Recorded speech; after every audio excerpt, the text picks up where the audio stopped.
Welcome to Flights with Fields. I'm Tom Fields, and we're here at the Farm Brewery at Broad Run with Elliot Kiemel. Hey, thanks for coming out today, Tom. So, let me actually turn this one around so we get the full effect light for the to door? camera. Yeah, we'll go our right to left here on that one.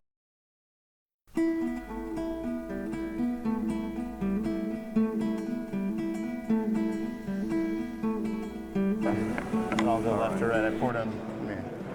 Just go like that. I'm getting dizzy, Elliot. Yeah, me too. It doesn't take much. I'll get that Grinch berry too. It's Okay. green, so. All right. Oh, wow, look at Some color for our Wow. contrast for our color here.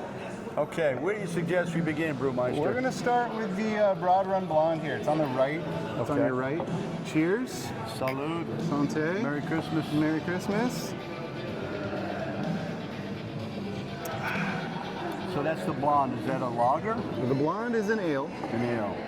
It is very similar to an American lager. It's just made with ale yeast. So I the see. blonde ale is kind of craft beer's response to the macro American lager. They were, popularized in the 80s, 90s with that first boom of craft brewing. But it's a style that we've embraced here. It's quick and easy to turn around, and people love to drink it. It's And what are the super grains refreshing. in this? It's all Pilsner malt with a hint of wheat just to thin out the body a little bit. I thought I picked up on the wheat. Yeah, it thins it out a little bit. It gives it. Oh, that's gives it a very little nice. mouthfeel. Well, I don't want to fill up on the first one. Yeah. So This had a go on- lovely head on it. What is this? This one is our West Coast IPA. So this is the Tippa. Tangerine IPA I mentioned. The other Tippa, what's the T for? tangerine. Yeah, not Tangerine. triple. That's a common Okay. question we get. We call it Tippa, like colloquially, because it's Okay, easier I to got say than you. Tangerine I IPA. got you. But Tippa is often triple IPA, but ours is just for Tangerine IPA. So it's all Citra and Chinook hops in that. Just give it a nice tangerine aroma and flavor. Yeah. There's no actual tangerine in there. It's just a No Citra actual hops. tangerine in there. It's just Okay. all coming from the hops. The hops have complex oils in them that kind of give off different aromatics and flavors depending on when you add them in the process. So with this one, it's getting a healthy dose in the kettle, adding bitterness, adding flavor, and then after fermentation, I'm hitting it with a pretty heavy dry hop. We call that kind of post-fermentation hops in the fermenter before it gets cold hop pressed cannon. and knocked over. Port City calls it. Yeah, Port City has got their hop cannon. TM. I just, my tanks are small enough. I can just rip the lids off of them basically and dump my That's dry nice. hops If you like an directly in. IPA, try that one. Yeah, it's a super yummy West Coast. Moving right along. Moving right along, I got another IPA for us. This one of the New England persuasion. So this one right A here. Nippa? A new NE IPA, yes indeed, Nippa. So this one is From Mosaic Tippa to Nippa. Dreams. What kind of grains? It's called Mosaic Dreams. This one isn't quite a flagship, but it's one that we circle through pretty frequently. I try and keep a pretty balanced draft menu, usually 4 or so IPAs or hoppier beers, 4 or so easy drinking, and 4 kind of seasonal or specialty items. The other thing, Elliot, I noticed is you serve pitchers, Yes, indeed, yeah. So which I think is not that common at makes at service brew a little pubs. easier when Yeah. when we're slammed. We do live music, especially during the summertime. We'll have a pretty big line, and so people can just come up. They can get their pitchers. They can bring them out for their whole table and sit and enjoy. It just makes service a lot easier. Very nice. Definitely not for the beer snobs. It's a little less crafty, but hey. Oh, if you got a thirsty table, it makes perfect sense. Gets the people in people's mouths and bellies. So that's this good. is the what is this again? This is Mosaic Dreams. I'm losing track already. It's a New England style IPA, so contrasting with the West Coast, this is going to be a little less bitterness, but has a lot of that hop aroma still, has a little bit of the juiciness. This is a lot more wheat than something like that. This one has some crystal malts, which give it a little bit of color. You can tell That's a the difference beautiful in the color color on that one. Look at between that. that and the blonde ale, and then versus that and the New England IPA. But yeah, a lot of wheat, some oats in that as well, help increase the haze stability. And then it's also fermented with a different yeast strain. So these are both California ale, which flocculates really well. That's why they're so nice and clear. This one, on the other hand, is with a Kvike yeast strain. Flocculates? I'm not familiar with that word. Flocculate is just the process of dropping yeast out of solutions. So, okay. Or proteins, generally, clarifying of your beer. So, okay. None of my beer is filtered. It's all just time and temperature to clear it up for my ales, for my lagers as well. I do have a lager on tap, and I actually just racked over a pilsner as well. Maybe we can have a little sip out of the bright tank here. Now, do you bottle or can? We do a little bit of canning, so you can actually see our cooler behind us. Okay. I don't have my own canning line. I do bring in a third-party canning company. They're called Ironheart. They're local to us here. They're based out of Dulles. They come with a box truck with a canning line in the back, a labeler. They roll right into my loading dock. They set up the canning line outside, hook up the hoses, and package it for me. Wow, that's awesome. But it gives us a little bit of a beer-to-go program, and also makes it a little easier for customers if they want to stock up for a party or something like that. Now, I was at Total Wine a week or so ago, and I ran into a gentleman that has I guess it's a cidery, or maybe it was a brewery cidery, and somewhere in Charlottesville, and he makes THC infused beverages. You don't have any of those here, Big emerging market. I don't carry any.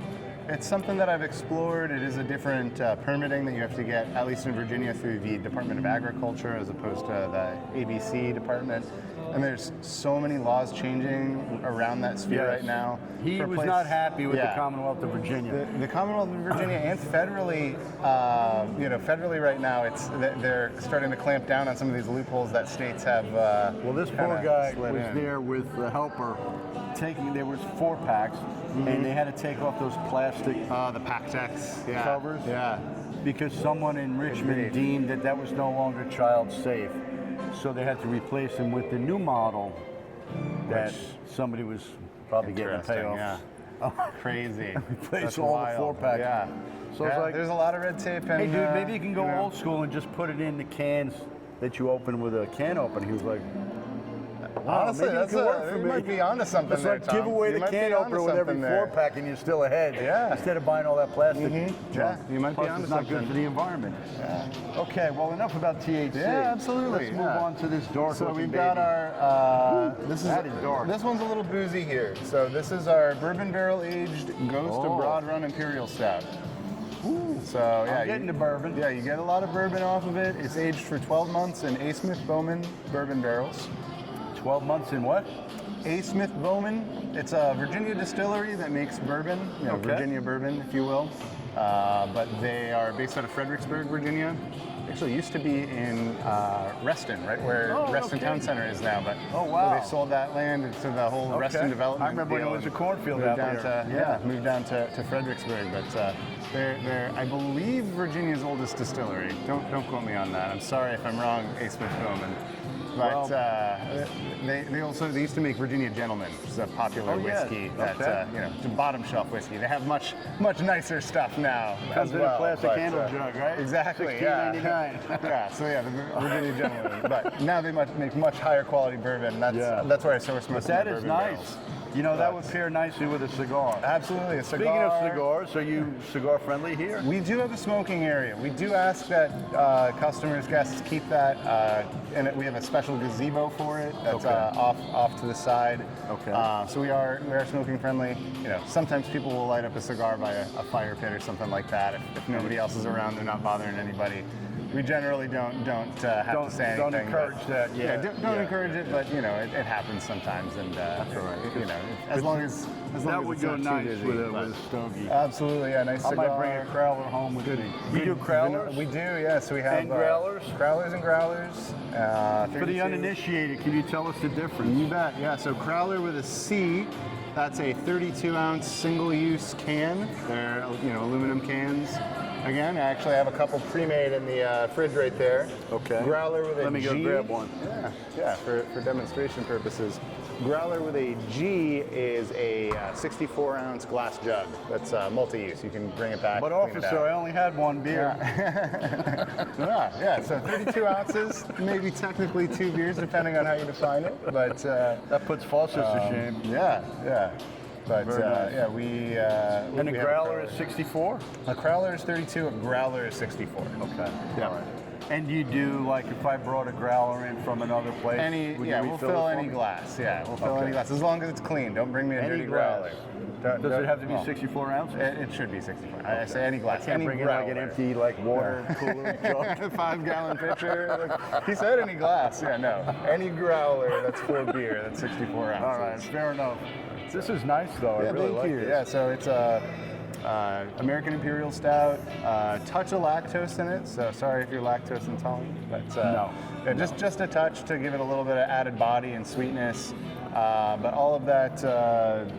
Now, the stouts are generally a little bit lower in ABV, right? What is the ABV on this? typically, so this is an Imperial Stout. So Okay. it's there's 9% going into the barrel. You know, it sits in the barrel. Barrel's wood. Wood is porous. It has bourbon in it for Picks 8 up the years memories holding of it. bourbon. Yeah, and then you know that kind of gets absorbed in the beer. So you know the rule of thumb is maybe another 0.5 to 1% that it picks up from the barrel. So I have it on the menu at 10% because it does pick up some booziness from the barrel over a year. Well, I got to say, Elliot, it sounds like you know your stuff. Well, I've been doing this for a little while. Did you go to brewing school? I or did how does that not. work? School of Hard Knocks, I guess. I've been Okay, just I've been picked it up brewing for along about the way? 10 years. All I've right. had some fantastic mentors in this industry, and you know, a lot of it is on the job training.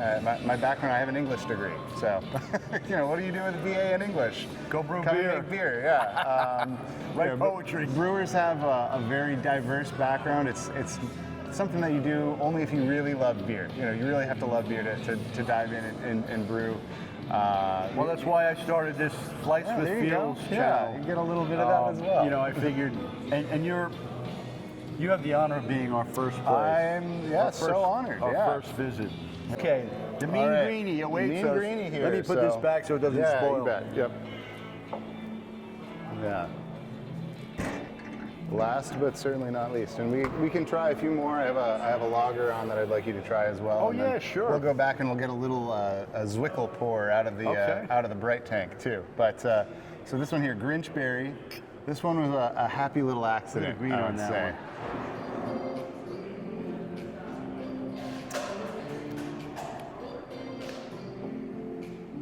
Not bad. It's not what you expect. Jingle bells all the way. Yeah, with this one, I brewed it 3 months ago. I was going for a blueberry wheat beer. I have a wheat beer that we keep on kind of during the summertime. We call it Field Trip. It's just a classic American wheat ale. And then I've done some different fruity variants. Like I did tangerine Field Trip. I did grapefruit Field Trip. I did blood orange Field Trip, where I just added some fruit to it. Strawberry Field Trip. I was going to do a blueberry Field Trip. And I, put it in my tank, 2 barrels, 3 barrels, however much I was going to make, and I added all my blueberry to it. I just wasn't getting much. I was, tasting it, just not a lot of blueberry flavor. And so I go over to the shelf where I keep my extracts and purees, and I had brought in, mixology corner. I had brought in some blue raspberry that I had intended to make a blue raspberry seltzer with. It was on the shelf. I'd kind of kiboshed the idea for the blue raspberry seltzer. So I was sitting up there, and I was like, you know what, blue raspberry, it's kind of in the same wheelhouse. Not even thinking about, I'm also colorblind, so, give me a little bit of leeway here. Blue raspberry extract is like super, super blue. I mean, it's artificial blue dye up the wazoo. Yeah. And not thinking about the fact that yellow beer plus blue raspberry equals green beer. Perfect. So I pour it in, and immediately, as I'm watching it go in, I'm thinking, who's this guy photobombing us back here? We've got Doc over here. He's checking our fridge over here. But I'm looking at it, and oh man, what am I gonna do? It doesn't look like beer anymore. It looks crazy. And so I pivoted. Came out around Halloween. We called it Ghoulberry Fields, and then rebranded it for Christmas as Grinch Berry Fields. So just keep the Fields. Keep the beer. Yeah, Fields. Yeah, I think we better check it and make sure it's okay, Elliot. Do a little bit of quality assurance, quality That's control. what I'm talking about. So, Look, QA. let it drain a little bit, get the sediment going, then we dip it in there and see what's what.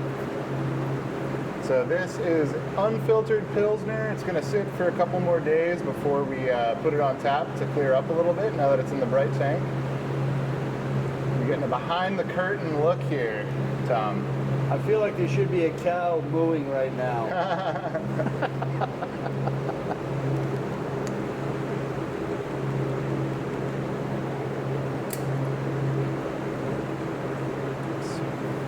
So yeah, like I said, That's it's mother's milk right there, baby. unfiltered, but still tasting delicious. A little bit of hop aromatics there. It's all German hops, so it's more of a Bavarian Pilsner. But That's a little spicy. I like it. It's got yeah, that's a good description for the Hallertau Middle Fruit. Yeah, twist. where there's just a little bit of that kind of vegetal, little spice. But yeah, it's all German noble hops. And Swan Pilsner malt, which is a maltster out of the Netherlands that I like to get some specialty Pilsner from. You know, I went to a brewery out in Arizona one time, and it was Arizona or California, I can't remember. I think it was Arizona, and they make chili beer. Oh, very nice. And basically, it's it's an ale, but every bottle has a chili pepper in it. Oh, that's pretty cool. And they just make the regular ale, then they drop the chili pepper in and put the cap on. Yeah. And let it sit for a while, and then they That's sell awesome. it. And it has a nice little zip Little to fiery it. kick to it. Yeah, I do make one chili beer a year here, at least one. I call it Chupacabra. Oh! It's a Mexican hot chocolate inspired stout variant. So you had the Ghost of Broad Run, or the barrel aged Ghost. You also tried the Ghost of Christmas Past, which is the Christmas variant.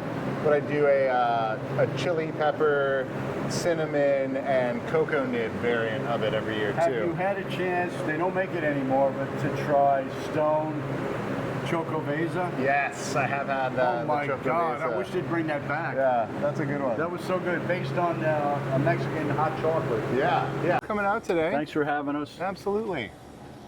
Farm Brewery at Broad Run, John Marshall Highway, right off Route 66. We're, what, about half an hour from DC, maybe? Yeah, 45 minutes. 45 minutes from DC, just past Manassas. Once you get here, you're halfway to Front Royal. You can go out there and look at the trees or the mountains. The Blue Ridge. The Blue Ridge Trail.